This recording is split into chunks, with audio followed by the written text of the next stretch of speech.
Hello, everyone. It's great to be here. I hope you've enjoyed all of the morning sessions so far.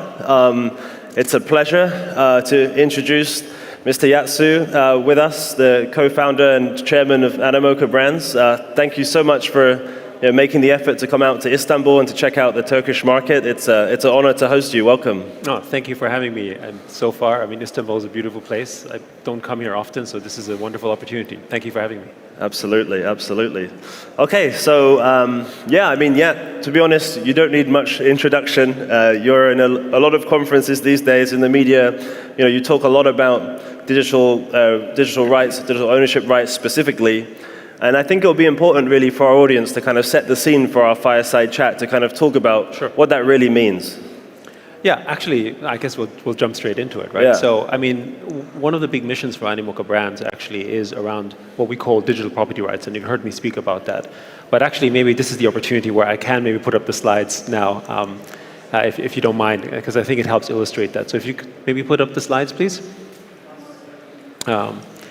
So really, when you talk about ownership, one of the things that a lot of people sometimes confuse, and this, by the way, I see even in the Web3 space, right? Often people ask, sort of, what is a token and what does it mean to be in Web3? And to understand what it is to be in Web3, we have to understand actually what's going on in Web2. And in Web2, these companies, whether it's Google, Facebook, Apple, TikTok, they are actually the ones who own the network effect of everything that you do on them. And we would say to you that the most valuable thing today is the network effect.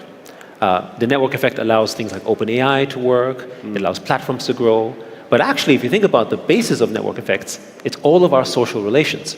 The friends you have, that's your network. If you happen to know the right people, that's your network, right? In China, we call it guangxi. It's the same thing, right? Which is basically that the strength of your relationship is the strength of your network. But in Web2, these networks have basically been usurped by the platforms. Every time you're there, yes, you're giving data, but that data creates these network effects.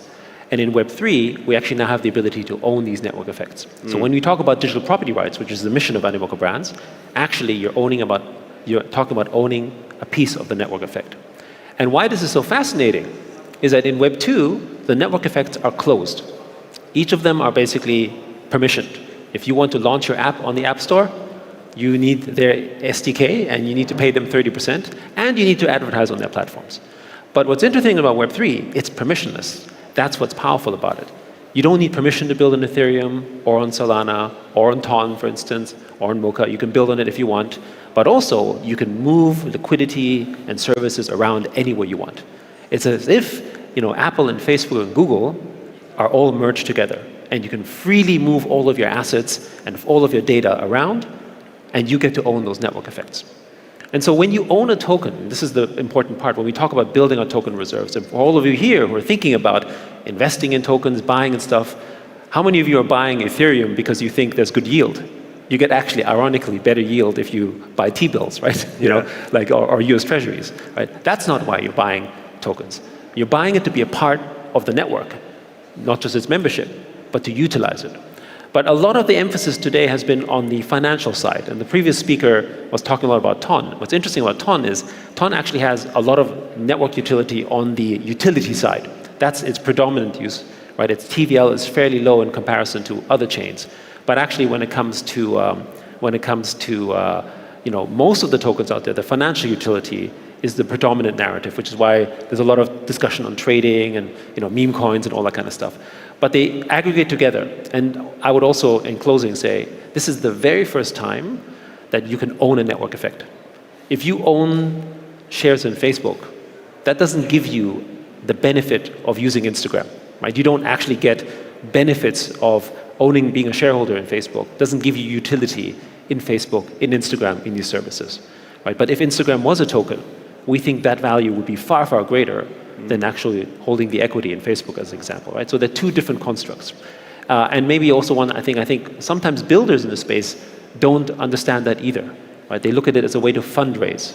But actually, what you're fundraising for is, you're not fundraising as a version of your equity. You're actually giving up a piece of your network effect. And what's also interesting is, the more people own your network, the more valuable it becomes. Because after all, the network becomes bigger when there's more people in it, right? So I think that's part of the thing. And so it's very important to bring in the right people into your network, rather than just bots and farmers, right? So obviously, I agree obviously a lot with what you're saying. It's very inspiring. But let's be honest. Apple and Facebook, they have almost a monopoly on the market. With Android app as well, Samsung. So what is it that's going to take that breakthrough to break that monopoly? And do you think that those companies will die off and Web3 powerhouses will take over? Is that what you're seeing? And what kind of timeline is that we're looking at? So I actually think that's going to happen. But let me tell you why. Another way to look at this network effect chart is open source. So I don't know, many people in this audience look pretty young, so they probably don't remember a time when code used to be closed source. Basically, companies like early versions of Microsoft, IBM, all these companies have built their own code, and they never shared any of that code. It was really on the birth of the early internet in sort of late 80s and 90s where people started writing open source code. And today, open source code is the largest code network in the world. Nobody can compete with that. Right? It's also the reason why all of you here who are building can actually compete with a Google and an Apple, because you have access to open source. That's basically what happens with open network effects. And so we can say, for instance, that the token market is right about $2.2 trillion in size. And you could say, well, that's actually smaller than Apple as a company. But how many users does Apple have? Hundreds and hundreds of millions of users. How many users does Google have? Actually billions of users, right? Yeah. And yet their market value is really only the same as the token market, which is the same value, but with literally only tens of millions of users. That's what we mean by property rights, right? So if you have a network of people that have a stake in it, they give it more value. So you can think of basically the Web3 economy as a nation. That nation is small, but it's way, way more powerful per capita. If for all of you who are making Web3 games, the average ARPU of a Web3 gamer is 30, 40x of a Web2 gamer, for instance, right? That's exactly the paradigm difference. So people will naturally flock into Web3 because there's better opportunities. Maybe I just as a paradigm here, for all of you who have gone into Web3, how many of you have seriously considered that you would actually get out of Web3, especially last year? Well, I'm not seeing a lot of hands up. Right. Maybe this is peer pressure, but my point is that a lot of people who enter the Web3 space, they stay there. Right? So once you see it, once you're red-pilled effectively, you don't leave. Yeah. Right? And that's actually why this ecosystem continues to grow the way that it has. Yeah, so we were speaking earlier, and I've seen some of your recent interviews. We were talking about Ton, and obviously I think they have around 900 million users. I think that's the figure that's flying around.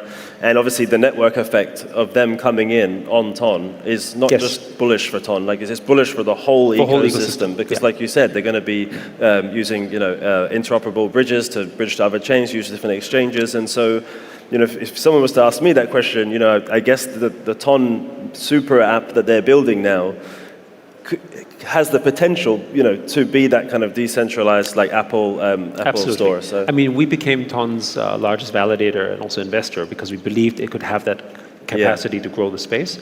But what's powerful about Ton for the ecosystem is it's not exclusive. So you could build your customer on Ton, leverage the Telegram audience, and move them anywhere you want. You can't do that with Apple. You can't do that with Facebook, right? You have to be stuck inside those ecosystems, right? Or you have to pay them a fee, right? And this again, you don't have to do. And so remember, in 2018, 2019, there was a big narrative on Ethereum killers, right? Every chain was an Ethereum killer because they were still thinking, actually, like this. They were all thinking that they're going to build their own networks that were bigger than the other, essentially to the detriment of others. But actually, what's powerful about Web3, again, is those shared network effects. And so today, nobody talks about it, because actually, when Solana grows, when Ton grows, when every other ecosystem grows, actually the rest of the ecosystem grows with it as well, because they're all interconnected, right? So I would say, again, Ton joining the space will just grow the space as a whole. And I think the challenging side, and this goes for any product builder and game builder, is that when you look at the strength of a token, when I say network effect, I also mean attention, right? A network comes from the attention. So you've heard this term attention economy. So that means it's very important that your projects maintain a certain level of attention, right? And what we also see for the first time is that you can measure the attention in a kind of value that you couldn't do before. I mean, you have maybe likes and follows on Instagram, but that doesn't give you a measure of value. How do you know what the million people here and the million people there mean? But actually in Web3, you can see a value form. Yeah, 100%. No, I think we're all very excited about what the potential of Ton's going to bring. Now, if you look at the markets, I know you don't like to talk too much about bull markets and prices and things like that, but it looks like we are on the precipice, hopefully, of another big push up. But having said that, Animoca Brands is and continues to be and was a massive investor in NFTs, of course. Sandbox is a company in your wheelhouse, and I think you've spoken in the last few months about the Bored Ape still being a good buy. I know you're big into digital culture, so owning that ape is going to have I still think it's going to have a great value in the future. Do you think we're going to have another NFT bull run like we saw before, or is it going to be different this time? I think it's going to be, frankly, even bigger in time, right? But let me just maybe extrapolate some of that thinking where we are right now. And maybe this is important for me let me just quickly go into, there's a couple slides here, but I'm going to just jump to the slide since you asked me this question, right? I think it's quite relevant, which is really this here.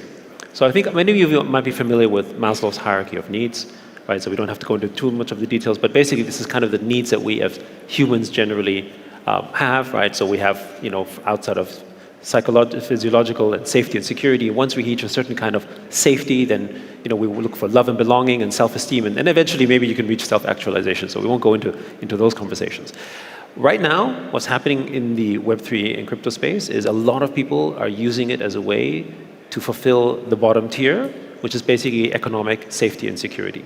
So we saw this in places like the Philippines. We saw this places in like South America. One of the earliest places that adopt basically Web3 and crypto actually use it as a way to gain financial freedom or certain independence. Basically what they're doing is they're getting economic safety and they're getting some element of freedom so they can evolve from there. That's kind of what most of the majority of people are doing, right? Maybe obviously in Turkey or in Europe and US it's different slightly, but actually what's interesting is that even for the people in the US, actually what's interesting is that the number of people that have adopted in the space tend to come from different ethnic groups, right? Basically from the ones who are generally considered more disadvantaged. In other words, they found a new avenue to create a new class of wealth. And actually the way to look at, I think, the Web3 audience, at least in this era, is essentially a new wealth class, a new community, not an existing one, right? It's no different than Silicon Valley tech guys from 30 years ago or other type of entrepreneurs that sort of endeavor in that space, right? So what happens though is that once you reach a certain amount of capital, right, which is the economic base, then for all of you here, you tend to then spend it in a way to differentiate your capital, right? And there's a saying that money can't buy happiness. It probably can buy happiness up to a point, right? Yeah. But then once you reach a certain level, that money actually ends up being not sufficient, which is why we express ourselves differently. That's why we collect things. For instance, maybe people have different kind of fashion wear. I mean, the wealthiest family in the world is the Arnault family. Yeah. I mean, what do? They sell luxury goods. What are luxury goods? They're really status items that speak to who we are and create identities around us, whether it's membership of a club or something along the side. So, in other words, social, symbolic, and cultural capital is actually the most important thing for us as humans. Nothing is more important, right? Once you've reached a certain amount of capital, your safety, you look for these things. And that symbolic capital, by the way, doesn't have to be buying a Ferrari or having a Lamborghini. I mean, that's one level, right? That's kind of very objectified. But it can also be things like, for instance, the respect you get to people who have gone to university, have got a PhD, right? Those are people that you get a certain respect for, but they had to invest in it. That capital is more important than maybe the fact that he has maybe a little bit less money than another person, right? Because that is more important for him. And NFTs represent that. NFTs are basically a way in which you can represent that distinction, that membership of a community. And so to me, if you think the Web3 space will grow, if you think the broader ecosystem will grow and there'll be a new wealth category generated from Web3, then how do they express themselves? How do they actually sort of present themselves? And we saw inklings of that in the NFT space. Now, what I will also say is that the reason why the NFT space is, of course, better than a year ago, but hasn't recovered in contrast to the other tokens in the fungible space, is that because NFTs are basically stores of digital culture, they compete with another cultural narrative right now, which are meme coins. So meme coins and NFTs are actually very intertwined in their meaning. right? Not necessarily in their current status of meaning. And you will see, just like with the NFT space, a lot of meme coins grow, many of them die, and some will persist. But they're currently in the same cultural category. So that means, but eventually, once you want to get deeper, right? Meaning a meme coin, because it's fungible, you can grow communities of millions. But you can't really grow a focused community of 100 or 500 or 1,000, with the kind of identity that people have. People are looking for things that become more unique. And that's where the NFTs end up being, right? I mean, if Birkin bags started making 1 million Birkin bags, they wouldn't be valuable. Same thing. Right? But we're not yet at that sort of evolved stage from an economic standpoint that will get there. But to me, this is why NFTs are going to be sort of even bigger. Because think around the real world. What is it that we spend on every day? Where do we spend most of our money? It's actually things that are cultural, symbolic, and social. Interesting. So you're saying that you think currently the meme coin mania is kind of sucking liquidity from the NFTs for now? Because they're cultural in context. Yes, but considering that's one of the main narratives, at least so far, of this bull market, the profits that they're no doubt going to make could then start rolling back into NFTs because it's the same cultural bucket. Yes, and what will happen is that for meme coins is another form of onboarding as well. Yeah. Amazing. Okay, so speaking of NFTs, of course, I can see you're rocking the Mochaverse t-shirt there. Yeah. So I understand that Mochaverse is doing a lot, to be honest, about digital identity, on-chain reputation. So maybe for our audience who maybe is not too much aware of Mochaverse, you could explain to the guys what you're building there. Yeah. So maybe this is a good point where I can sort of highlight this slide here. So Mochaverse is basically our identity solution, and with that also a way to access the network effects that Animoca has built. We did a partnership with Ton to basically onboard hundreds of millions of users as well into the system. Every time if we launch a game or if we launch one of our sort of investment portfolios, essentially the Mocha community can have a way to participate in these network effects. So that means it's more than just farming airdrops, right? It means actually joining the networks and building reputation. And this is where Mocha ID starts to come in. And so again, one of the reasons we built this is that we saw a challenge around how do you create a way in which reputation matters in Web3 in the same way that it matters in the real world? So in Web3, you have people opening anonymous wallets, farming tokens, doing all sorts of stuff. And as a result, they don't think of long-term reputation because they don't see the value of that. What we're trying to build in Mochaverse is a way, just like in the real world, that if you have good reputation over time, better things come to you as they do in the real world. The reason why in the real world, people don't change their name every month, right? Or create a new identity, or even immigrate to another country, is because they have a reputation that they've invested in and built in over time, right? And that's become social and symbolic and cultural in context. You don't want to give that up. But as a result, you can see this in the real world. If you have a good reputation, you might get better job opportunities, you get better prospects, you get referrals, your network strengthens, right? That's actually what it means to have reputation. So we don't have that really in Web3. Mochaverse aims to solve that. Because essentially, when you're using the Mochaverse platform and you have an ID, it's a soul-bound NFT, so you can't trade that. But then we layer reputation on things that you do on the network. So for instance, the easiest example would be, do you dump your tokens? Okay, that could be one narrative. But that doesn't have to be the only one. How much value do you add into the network? What services are you offering? Are you bringing in friends? Are you strengthening the network? And I actually think this will solve a lot of problems we have in, for instance, Web3 gaming. Web3 gaming is the biggest onboarder into the ecosystem, but the vast majority of people are still just thinking about farming tokens, right? But they're not building reputation on it. If you go to an actual gamer and you told him, hey, can you sell me your PUBG account or maybe your World of Warcraft account for the old guys in the room, right? They would never do it because it becomes part of their reputation. It becomes important for them. But right now, many Web3 games treat the users still in a very fungible way, frankly speaking. They're not layering reputations. NFTs showed a little bit of the way, but it's not enough, right? And so again, we have to build a system where you do that. If you can target customers that you knew were maybe more loyal or had more long-term network effects, you're more happy to give them more as well because you know they're contributing to it. Right now, we're treating almost everyone the same, right? Put a same amount of money, you all get the same amount of tokens. That's level one. But actually, that's not helpful. What you want in the next level when you're building a product is you want to identify who are the customers that actually you want. In the real world, if you could target if you're a luxury brand, if you could target every Birkin bag owner genuinely that owns one, or every Ferrari owner that owns one, you'd pay much more for that because you know it's more targeted. Instead, you're broadcasting to 10 million followers on Facebook, which you know 99% do not own any of those assets, and you're basically wasting your money, right? So the people who own these assets and have that sort of capital, that reputational capital, actually that becomes the investment. And I would argue that as humans, that's what we do all the time. We're actually building a reputation. Even building money and gaining wealth is actually building a reputation. I mean, it's you could be very wealthy, but if you're kind of lonely, that's kind of sad. And I think most people want to share, and they want to sort of contribute, and they want to be recognized by their communities as a result, right? So that's what we're trying to solve with Mochaverse and Mocha ID. And I think have some of that already. You know, when we launched our Mocha token, which was really just a month or so ago, I mean, during arguably a pretty tough market, about 80% still hold on to their tokens. And that's actually the effect that you want, right? Because they see not just the long-term benefit, they also see the reputation that can be generated from that.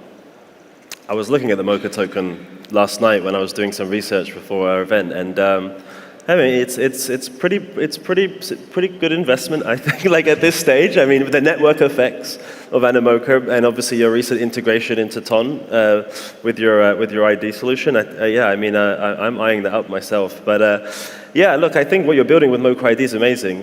Digital identity, reputation on chain, it's definitely necessary, especially since we had the whole farming and airdrop season recently, and then that got into like a massive issue of people just dumping. And don't get me wrong, I think airdrops are really important, right? Yeah. Because airdrops our thinking of airdrops is just the inverse of marketing. So in the gaming industry alone, we spend $100 billion a year advertising. Yeah. I mean, that's an insane number. But how much of that money that gets spent on Google, Facebook, and Apple actually goes to the gamer you're advertising to? The answer is, of course, zero. And how much of that money actually goes back into investing into new games? Almost nothing as well. So it's a highly, highly extractive tax that we see in Web 2. But what we've seen in Web 3 is that actually if the gamer who does like to play games receives a token, chances are that he's going to reinvest the token back in the game and play it. And he may spend even more. And we're seeing that when we launched some, a partnership with games like Pixelverse or Nine Chronicles, most recently basically with some games were built by Enway, that's actually the effect that we're seeing because these are dedicated users. So again, this just becomes a way in which you can really target openly the right customer and give them the right incentive to then become more loyal and sticky to the product that you want to work with. So like you said, you talk a lot about digital culture and owning certain NFTs is a cultural kind of statement to have, like a fashion item. So for Mochaverse, what kind of person or user are you seeing as that identity of the Mochaverse kind of community? I mean, it's a mix, right? But I mean, most of them are a combination of builders. Some of them have investing capabilities. It's about 1.8 million users right now. Yeah.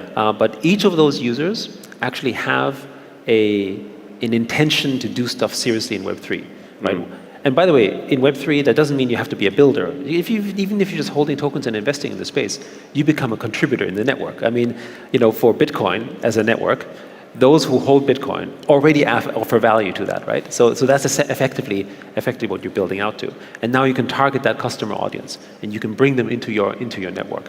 And I think also as time goes on, and this is what we think will happen. One of the reasons why even in classic L1, L2s, people want to target Ethereum users is because they can see that there's a certain behavior that they want in their chains, right? Yeah. And in Mochaverse, because of the reputation system, we're layering out ways in which you can identify in a way that they want to signal. If you are someone who loves playing first-person shooter games, or if you're someone who likes certain kind of fashion, right? In an anonymous way, you can now broadcast that, and you can attract people to come to you with these products, rather than you having to use a gatekeeper to find that, right? So I think this will also turn upside down the complete way in which you discover things. I think this is the way in which individuals can go back to becoming their own platforms. So obviously, I mean, before you got into Web3 and crypto, I believe Animoca was already working in the gaming space, one of the largest publishers on mobile games, is that right? So until Apple deplatformed us. Okay. Yes. So in 2011, 2012, we were probably top 5 or top 10 mobile game publisher in the world. It wasn't a small industry, but our apps were always in the top 10, top 20. Yeah. And in 2012, I remember, because obviously it was a big event, all of our apps, at that point there was like hundreds of apps, disappeared overnight. Apple never told us why. They said we breached the rules. We don't know. And frankly, that's a kind of origin story as well as to why we think Web3 and decentralization is so important. Because you can't do that on the internet. If you build a website on the internet, if you build a protocol on the internet, you can't remove that. It's still there, right? If you run your own server, for instance, right? But inside a platform like Apple, they can remove you. Epic, the creators of Fortnite, they can't launch the app on the App Store. And that tells you a little bit about the state of the world we're in. So again, I think Web3 solves that. Wow, I didn't know that actually happened to you guys. Yes. So some of the best entrepreneurs and businesses come from problems that they've actually faced themselves. So yeah, no wonder. And look at you guys go now. So yeah, like I mentioned before, you're avid investors in gaming, in NFTs, etc. I'd say so far I think it's fair to say gaming hasn't taken off as much as maybe people had hoped, say, a year ago. Web3 gaming, I'm talking about, obviously gaming took off a long time ago. Yeah. And so you have an oversight of so many of your portfolio companies. You've invested in so many. I mean, you're doing great work for the space by investing in such young teams. But what have been the kind of pitfalls that you've seen? What advice would you give to new games that are launching, in 2024? So first, I think gaming is still growing. Yeah. Right? Obviously, there's challenges. Part of the challenges has to do with gamer identification. So the reason we started looking at Mochaverse and Mocha ID was how many of your players are here to play the game or just to farm a token, right? Yeah. And we see this, by the way, with the L1, L2 launches as well. People move the liquidity from one chain to another chain, basically to farm a token and then go to the next one. And that's, by the way, there's nothing wrong with being industrious, right?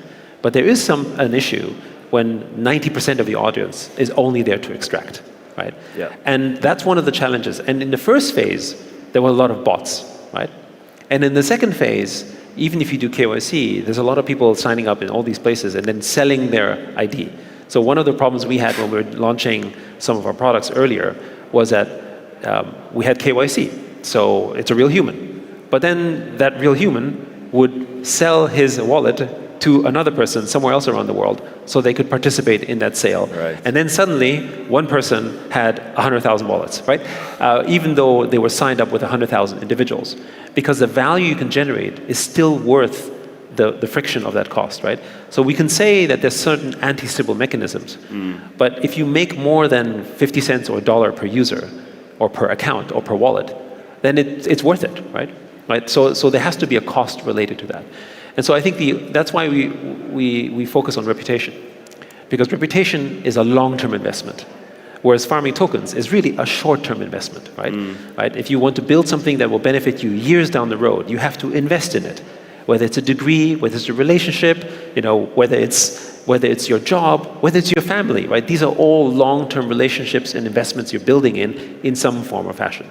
So to the people building Web3 games, I urge them to think about the gamer you're trying to bring in, right? Not necessarily just the quantum of users, right? And Ton is a great gateway for users, and the acquisition cost is cheap. But actually, the quality of users, you still need to determine. The gaming industry has this problem, by the way, too. What most people might not know is that in Web2 gaming, in freemium gaming, which is $100 billion industry, only 1.8% industry average convert to paying gamers. That's it, basically. Everyone else plays for free. If you ask your kids, if you have kids and they're playing games, when was the last time they paid? Chances are they never paid for it. Now, they do add the network effect because they're playing in the game and they're encouraging someone else to pay for it. But it's still only a single-digit percentage, right, in terms of conversion. So in Web3, basically, we don't think it's going to be that different. There's still going to be a small conversion. But what's different now is that you can target that customer. So you can target the customer who made a payment. If you knew which customer paid for this type of game, he'd be a much more valuable customer than just randomly basically trying to attract sort of users into the space. And I think it was about signaling. When people focus on what do people try to focus on when they launch a gaming token? They want attention. And what's one way to show attention is to show liquidity and market value. And they would say, oh, look, there's 100 million people or 10 million people playing the game. But the question is it 10 million actual players? Or is it really only a certain number of players that matter? So I think we're at that stage where the analytics side has been intentionally sort of blurred a little bit. But I guess we're getting better with reputation and basically with the demand side of things.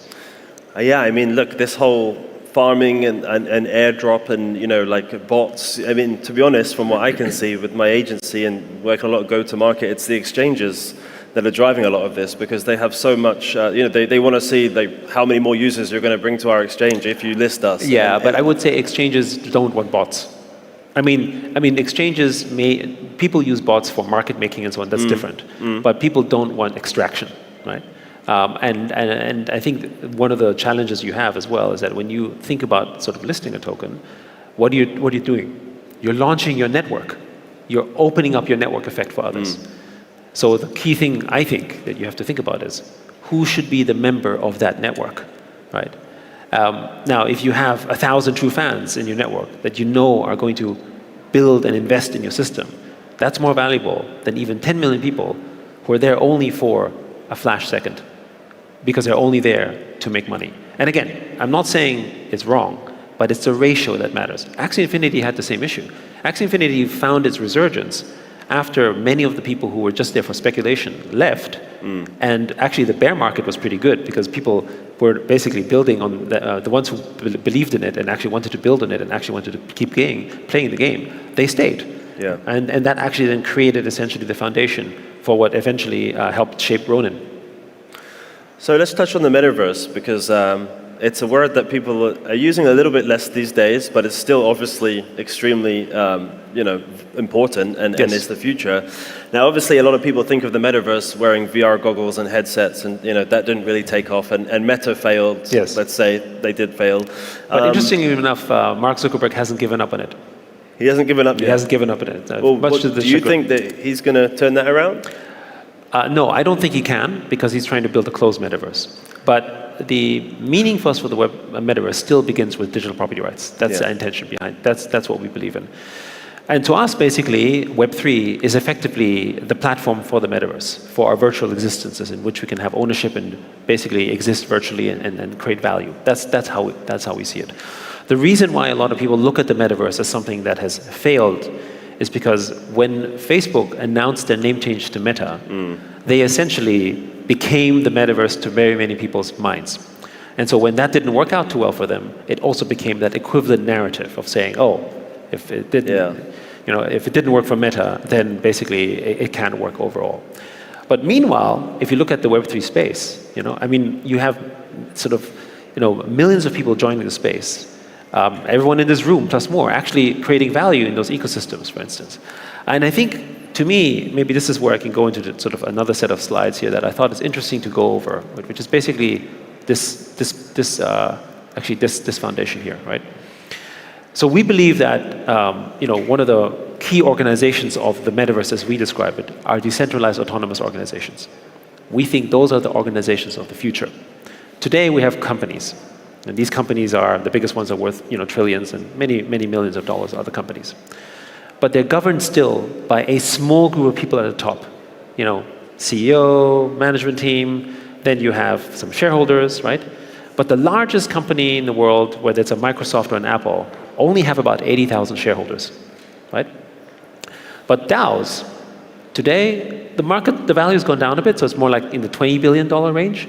However, 10 million people today govern $20 billion of assets. That is unheard of in any other industry. Just think about that, right? And over 3 million essentially are active voting and doing proposals in that space. So imagine what happens when most of the industries are essentially now participating as users in Web3. That figure isn't going to be 10 million people who are governing billions of dollars. It might be 100 million, 200 million people, right? That to me is what the metaverse opens up.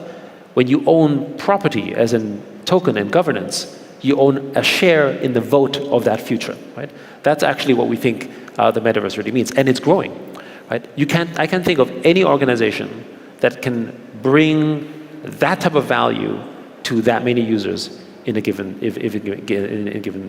given way. And so we think the metaverse, as we describe it in Web3, allows the opening of this property rights owning democracy, which I think DAOs begin to illustrate. So, still going ahead with the metaverse. I mean, Sandbox was and is still a massive success. But what is the next stage of like hardware, like with the metaverse? Like, do you see like AR being a key proponent of the metaverse, or? No, I think AR and VR are basically ways in which you can access the metaverse at an experiential level, but I don't think they are crucial for the adoption of the metaverse. Okay. Right? Your phone, your screen, is already virtual experiences, right? In some places, I think Turkey is also one of those places. You probably spend more of your waking hours online than you spend doing other stuff, right? So, when you think of reality, when you say virtual reality, it's actually what plays in your mind. It's not necessarily what's physical in front of you. How many of you are already effectively living a virtual reality in one form or the other? How do you communicate and do work most of the time? You're basically doing it in front of a screen, right? So to us, we're already kind of in the metaverse, just not one that's owned by us. So I believe that Animoca is doing quite a lot of work in the Middle East. Of course, you're based in Hong Kong, and now you're here in Turkey. What do you think, especially like with Turkey, like these kind of similar markets in crypto and blockchain, like how do you see the kind of impact that Turkey and these kind of countries can have on the Web3 space? I think it's massive. One of the reasons we are spending so much time in the Middle East, although I haven't been in Turkey that often, but certainly in Saudi and UAE, and we did a partnership with NEOM, which is basically part of the, the Saudi government, to bring Web3 into the space, is that I think this region is probably one of the fastest growing regions in the world right now. Like the narrative of the last few decades was really China and Asia, right? And Asia is still growing, but I think this region, what are your demographics? You have young population, broadly speaking, from an average standpoint, very digitally native, young population as well, dynamic culture, all this type of stuff, right? So to us, that's actually a market opportunity. Plus, the MENA region doesn't just represent specifically the Middle East per se, it also extends into its other areas of influence, which would be parts of Africa, extending parts into sort of, Central Asia. So there's an expansive point there that I think is relevant. And any place that has an average younger population tends to also be more digitally native and more digitally open to things. So to me, it's not a surprise that Turkey is such a welcoming place for digital assets and for tokens, because you have a young population that essentially are sort of in the market, and it's their native currency in terms of their thinking. Asia, which we're familiar with, take Korea for example, something between 60 to 70% of people under the age of 30 basically only invest in tokens. They don't even look at shares anymore, right?